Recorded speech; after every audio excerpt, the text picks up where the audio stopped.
And then you actually have to execute on the plan, and you make excuses for why you can't set aside X dollars because you need the latest iPhone, or you have to have that outfit that costs $500. And then you're not putting that money away into your stocks or your savings. Then you're going to have excuses, but not results. So you either have to do the work to get the results, or you make the excuses and you don't have your end goal.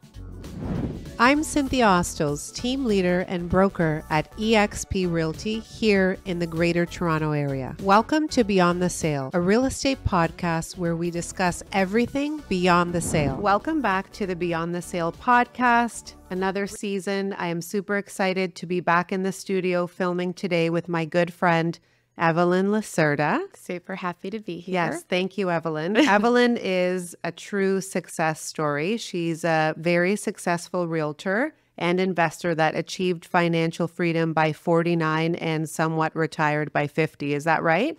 Yes, it's 100% true, with some flexibility thrown in. Which is incredible. I mean, as realtors, we've both been in real estate quite a while. Yeah. I remember, my broker back in the day saying, you really need to put money aside for your taxes, right? And I find, and you tell me what your thoughts are on this, that a lot of realtors in our industry, they actually don't, let's say, put the money aside and end up not even being able to retire with a nest egg. What do you have to say about that, Evelyn? Because you're a success story. Yeah, I think I do real estate a little bit differently than some other agents. So I treat it like a business instead of just a transaction or a sales job.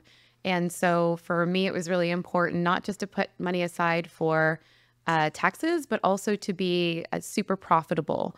And that's something that you and I have talked about for years. It's not what you make, not specifically you, it's not what someone makes, it's what someone keeps, right? After they've paid taxes, after they paid for their expenses. So I hyper-focused on being profitable.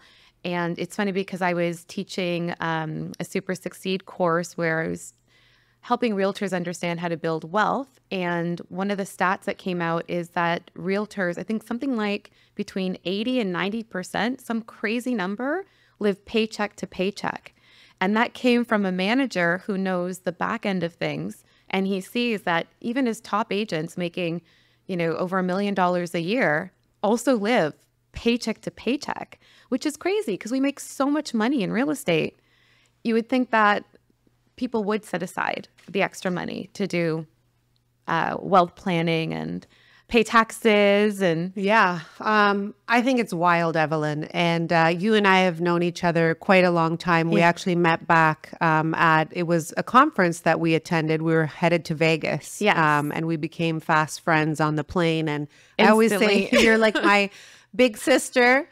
I admire you so much. And one thing I really admire about your business when you were deep in the trenches of selling real estate is how lean you were able to run your business. Do you want to talk a little bit about that? Yes, absolutely. So I have to say that you've actually been hugely influential in my success. One thing that was really great, and this is for anybody building wealth as well, find other like-minded people that can inspire you, that have the same goals as you, so you can support each other as you build towards your goals. And you and I were very business focused. And that's, I think, one of the reasons why we're very attracted to each other. And we were hiring together. We were firing together.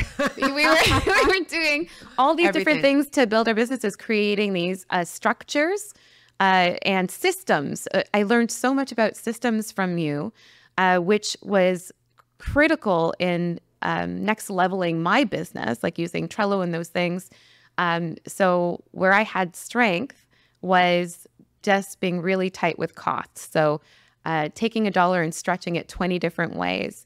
So if I was going to spend X amount of dollars for a community event, I would make sure that I was able to use it on all my social media platforms, which you do all this stuff too, but also cutting costs wherever I could, but still having a quality product. And then measuring my numbers and also having budgets. So one of the things that I teach as well is you lead with revenue. So you don't spend more than a certain amount per category. And then if you generate more income than what your budget allowed for, then you can take that next percentage up to invest that much more into your business. But you don't do that first. You don't just blindly spend. You become very focused about what you're spending and also measuring a return on your spend. So it's just a couple different ways of, how I kept it budgeted. Yeah, no, I always admired that about you. And I wouldn't say you're frugal, but you definitely like really, monitor the spending, which I think is key. Yeah. I was actually watching your YouTube channel, getting ready for this amazing episode. And you shared a stat. So you do have this amazing YouTube channel talking all about your journey and how you can achieve, or anyone can achieve financial freedom. You shared a stat about how 32% of Canadians, this was a CIBC poll, 32% of Canadians ages 45 to 64 have zero saved for retirement. And there were some other interesting stats, but Yeah. I think that alone is shocking. Terrifying. But I also really think a lot of people have their retirement invested, or it's in their home. Their home is their nest egg, right? Like, would you agree? I think that's what most people rely on, and it's not the best way, because that means you'd have to sell your house and move somewhere else in order to realize that gain, unless you're tapping into it through a home equity line of credit. And still then it's not the best vehicle because you're paying interest on that. So there's other ways to access or build wealth that's not just relying on your principal residence. That puts you in a situation of not having control over the last phase of your life if that's all you have for your investment. Yeah, the other one was like, it was talking about how people also have maybe some savings, but they're going to outlive those savings. I remember one time meeting a buyer, and he had a spreadsheet for how long his money would last. And like, it was literally calculated to like 102 or something. Yeah. I remember thinking, oh my God, this person is so prepared, like overly prepared. I admired that gentleman, and yeah, he was very interesting. I think most people are not that way. And that being said, something you talk about on your channel, and it's a term that I had never really heard of. It's the whole FIRE.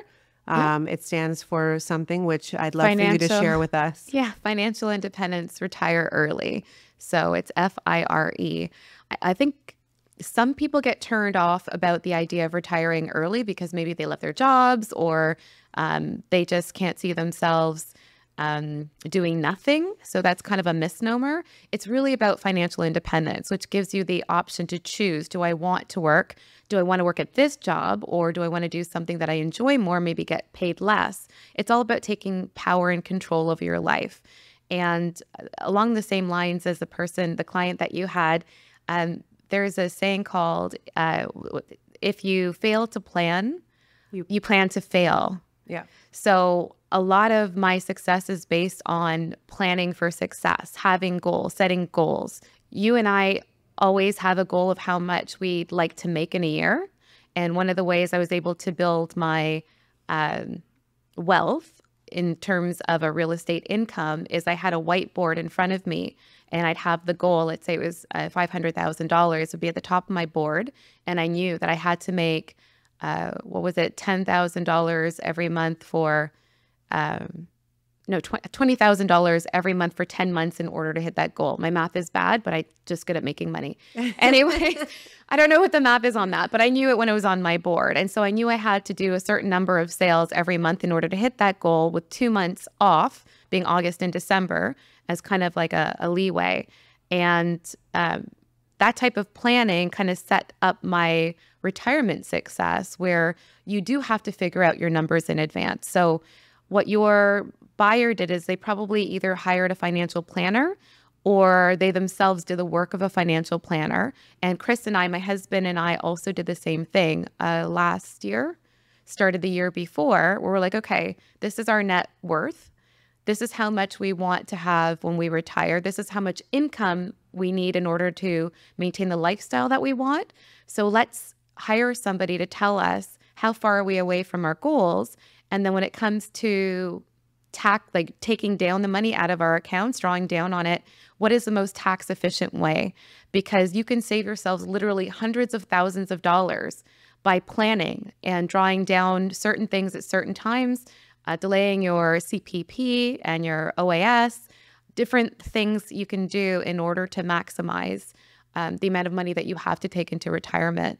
And we are living longer, so you really can't rely on CPP. You really can't rely on not having savings or somebody else giving you the money. You have to generate that for yourself, and you have to be smart about it. And if all you're doing is drawing down on savings, you could really run out of money. Yeah. And the other thing is when people retire, they actually spend more money. Like people think like, okay, you know, my living expenses are going to go down. It's like, no, you're retired now, so you can travel. You're just more available to do stuff. So you're probably going to the mall more, you're eating out more, right? And I don't think people realize that. And obviously, nothing is getting cheaper. Everything is getting more and more expensive. So much. I also wanted to mention you have a way to calculate your retirement number, like how much you need to retire. Do you want to share a little bit about that? Yeah, so it's going to be different for everybody, right? So not everybody has the same lifestyle requirements. So some people might prefer to live in a condo apartment and have a modest lifestyle, maybe go down to one car or no cars. That person's requirements are very different than somebody who lives in a 5,000 square foot detached property in Lorne Park, which is an expensive area in Mississauga, and wants to travel frequently, first class tickets. So you have to figure out. Depends. Yeah, so you have to figure out what your spend is. Number 25, like times it by 25, like whatever your expenses are. So yeah, there's a general concept which I don't buy into. It's 25 times your expenses, something like that. But I think the more realistic thing that you need to do is to calculate what your costs are, calculate what your ideal lifestyle would be, what that's going to cost you. And then you have to factor in lump sum payments for things like if you're thinking about going to a retirement home, you've got to plan for what that's going to cost you. Like do the research, maybe even go to a few to see. They're so expensive. They can be very expensive. So I don't think people even know. Like I didn't know until I was looking into it for your my parents. Yeah. So that's why it's kind of good to start getting that going. Also, if you're going to live in place, what's that going to cost you to retrofit your home, to maybe hire someone to clean, do your gardening, maybe cook for you? Care at home is very, very expensive. Then if you're a homeowner, cheaper than a retirement home. Trust me. Not necessarily. Well, it depends. Yeah. It depends on what retirement home. Yeah. Because there's ones that are like government funded and then private ones. I'm talking about the private ones that are like $10,000 a month, right? So. Yeah. And we're going through that with my mother-in-law too. So we just took her someplace that it was $6,700 for 1+ den, included her meals and things like that, but it wasn't critical care. So it's independent living. So once you get to the phase where you actually need someone to give you a shower, oh my God, it's so much more expensive. So that's the type of stuff you need to factor in. Also, if you're a homeowner, you're going to change your roof. You're going to, change out your furnace. You have to. You're aging and the home is too. Yeah, exactly. Right. So people don't think about that. So you need to think about it and factor those lump sum payments into your savings. And then after that, you set up a plan, and then you actually have to execute on the plan. Because if you don't actually do the work and you make excuses for why you can't set aside X dollars because you need the latest iPhone, or you have to have that outfit that costs $500, and then you're not putting that money away into your stocks or your savings, then you're going to have excuses but not results. So you either have to do the work to get the results, or you make the excuses and you don't have your end goal. And is it fair to say you're a planner? Like from everything I'm hearing and know about you, you're a planner. So I want to ask you, why is it that most realtors, successful realtors, you shared that stat earlier from your manager or whoever. Yeah. But I know it to be true too, because I mean, I know a lot of top agents. I'm not saying that, the top agents I know are not doing well financially, but like just remembering like through my career, like the amount of agents I knew that, let's say, claimed bankruptcy or left the business and had no money. Like, why do you think that's the case? Like, what is it, Evelyn? I think in today's day and age, we all want everything right now, and we don't delay gratification. And that is the key factor in achieving financial wealth and success. Even Warren Buffett owns like a old Toyota or something. I don't know. It's like an old car, lives in the same house that he bought when he was in his 20s. Don't quote me on the age, but a long, long time ago. Yeah. And so he delays gratification, and he's one of the richest people in the world. And it's a mindset of, I don't need that bag right now, or I don't need to, do my nails. Not that there's anything wrong with, manicures and treating yourself. But for me, things like I didn't invest in like nice bags, and I only have two, until I hit a certain savings level, and Yes, I was did generating your new handbag. Is that a Ted Baker? No, but I am on my way to getting one of those too. Okay. I have like a. You had a beautiful bag I saw when you walked in. Thanks. Oh, it is. Yeah, that is a Ted Baker. Oh my God, I forgot. Yes, I didn't count that as a luxury purse. Bags now. I didn't count that as a luxury purse, but I guess the point is, everybody now thinks that they deserve it now without actually earning the money first, and you have to rearrange your mindset so that your financial goals get hit first, and then you reward yourself with these little luxuries. But you've got to earn it. You don't deserve it just by being. Don't buy the Lamborghini first and then get a job. Yeah, or pretty much. Yeah, pretty much. Some people, I mean, the young kids nowadays, no offense to anyone out there that's, a young millennial, but I feel like they don't understand that concept of, delaying gratification, right? Like, they just want everything right now. Yeah, it needs to be learned. And I think maybe our generation hasn't parented so well that they just feel like they're entitled to have what everybody else has, and they don't feel like they have to earn it. And if you want wealth, you have to earn it. You really do. No, for sure. And I mean, you're an example of that. What I want to know, what everybody wants to know is like, what are you doing with your free time? Because you're young, you've retired at, let's say 50, a young age. And now I know you worked super hard for everything you have to be able to have this freedom. So what are you doing with the newfound freedom? So I don't know how to do free time. That's for sure. I think when you are a successful person, you're so used to being busy. It's funny, it's going to sound pretentious. It's not pretentious. My cleaning lady turned to me. She's like, "Oh, you're doing all these renovations. You must be bored." I'm like, I never get to a point where I'm bored because I'm always busy doing something. So at the moment, it's project managing a ton of contractors. We're basically redoing our whole house, from solar panels, roof, windows, bathroom, flooring, attic insulation, and so I'm project managing. I'd have to pay someone else $50,000 to manage what I'm doing. And then I'm also the interior designer, which maybe is going to turn out not so great, but I'm putting a lot of time and energy into redesigning our bathroom and taking into account a lot of different elements. So I'm self-educating myself. It's a little bit funny to say it that way. But as I'm going along, which takes a bit more time, but now I have the time to do that. So all the things that I didn't have time to do the last, 12 years, I'm doing now. And learning a language or several languages is one of my goals. I haven't started it yet because I'm managing all the projects that we've got going on. No, even during COVID, which you weren't retired, let's say then, you were learning like archery, like just always. I bought a bow and arrow. Yeah. Or did you learn the archery? Not yet. Not yet. Okay, you bought the bow and arrow. But I knew who to call if there was a zombie apocalypse. Right. You obviously were the person to call for that. But you're always keeping yourself busy. Like you, like you said, can never be bored. So that's really interesting. And I really admire that for sure. And we're traveling a lot too, right? Yes, for sure. And that's a lot of fun to do the research about the countries and learn the history of the countries. And then we do a lot of museums. So I research the artwork in the museums, and I'm just doing everything that I love. And that's the really nice thing about being financially independent. I don't like to call it retired.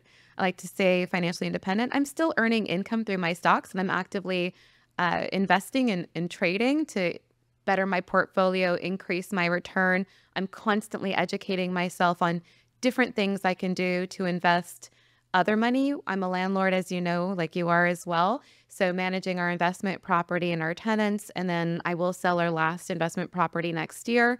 And then I'll have a chunk of money that I'm going to have to invest in something else. And I'm looking into options that are different than the stock market. Well, and my next question is for everybody listening. Obviously, they're probably all in awe of you and everything you've achieved. But what is the one thing that you would suggest people to do in order to build wealth quickly and become financially independent like you did? Like if there's one tip or one thing.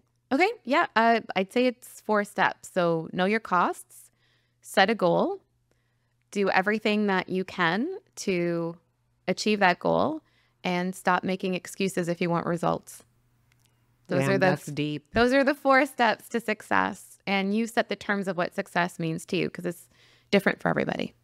For sure. And I guess another thing that comes to mind, because obviously people might hear you saying like I'm retired or semi-retired, whatever it is the term is, but what is the biggest misconception, I guess, that people have when they hear that about you? Yeah, I'm not even saying anymore that I am retired, because the reaction is like, yeah, like what do you do with your time?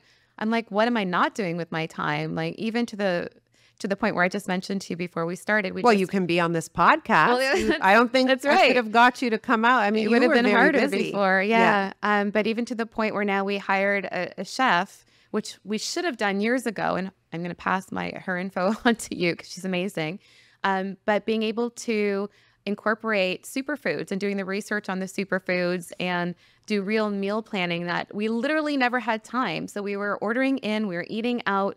I gained a ton of weight. My health went to hell because we were working around the clock. It wasn't healthy. So now I know. I always tell everybody that Jamil and I, my husband and I, we eat like this. Yeah, on the go. It's not healthy. So now I can focus For 5 on our minutes, health. we're like, okay, back to work. Yeah, 100%. You can relate, I'm sure, at some point. I think yeah. all top agents and probably all top people can relate to that. So now I'm incorporating a lot of investigation into the superfoods and the meal planning so that both my husband and I can be healthier, and I'm working out more than I did before. So like all these things to have a better life, The stress level is unreal sometimes in real estate. If you're not drinking a bottle of wine a night as a realtor, you're not working hard enough.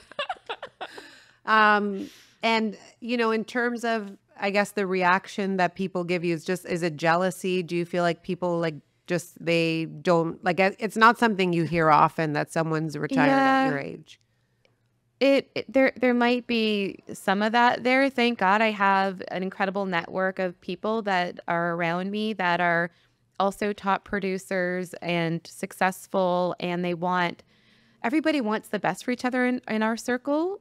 So I don't feel like any of my close friends are like jealous. I think they're proud and they respect me for it. But if I was to expand that out, there might be people that are resentful of my success, because unfortunately some people feel like they can't be successful if somebody they know, they feel it takes away from themselves, and it really shouldn't. Should be an inspiration. I know you and I have always felt very inspired by each other, and my other girlfriends too. If somebody hits a strong goal, I'm like, okay, well, they did it. I'm so happy for them. I can do that too now, because it's my normal. It's your new normal, right? So I'm not going to tell people I'm retired, because I actually don't feel retired. I feel like I'm just transitioning from real estate transactions to project managing. Right. And I think that's what I'll be telling people moving forward, is that I project manage. Well, and another thing is you launched a YouTube channel, I think earlier this year. I did. So that is also super cool. Like I remember you saying like, nope, I can't like meet up. I can't do anything. I need to get these episodes out. Yeah. So you have your own channel that walks people through your journey and also how they could become financially successful. So I think that's super cool. Yes. Do you want to touch on that maybe on the Yes. channel and what your goal was with that? So I wanted to leapfrog other people to a map on how to become financially successful and build wealth, where I had to do everything from scratch and learn on my own. Basically the concept was I have 2 nieces, and what would I like to communicate or teach my nieces? And then in doing so, help other people that are interested in doing the same thing, because financial literacy is unfortunately almost non-existent. They don't teach it in schools. And it's really not reinforced in any part of society. You kind of have to seek it out yourself.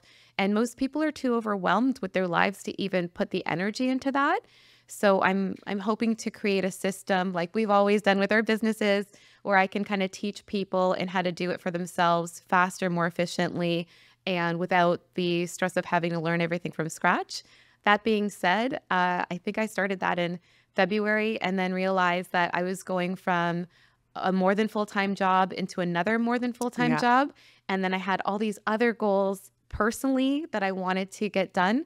So it's temporarily on pause. I'm going to start it again. But you still next year. I think I there's had 4 videos videos. up. Yeah. So there's 4 videos. Honestly, I learned a ton from even watching all the episodes. So glad. I think, but you hit your goal. Your goal was to get the videos up. They're Yeah, there. those ones. Yeah. They're evergreen. They're out there in, YouTube land, and they'll be there until you want to come back to them, right? And I will be. That's the plan, because I'm not trying to make money off of it. I'm literally just trying to give back.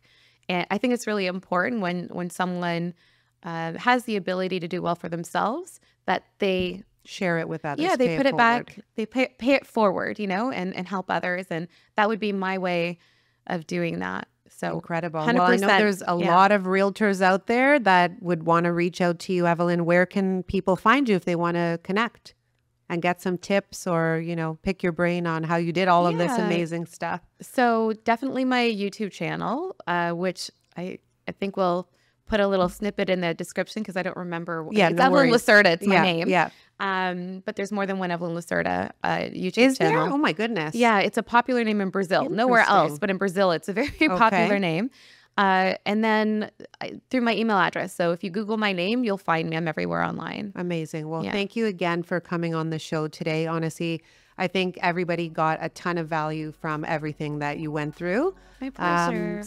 Thanks again. And for all of you watching, remember to if you like the episode, subscribe to the channel. And for the audio version, head over to Spotify or Apple Podcasts, or wherever you get your podcasts.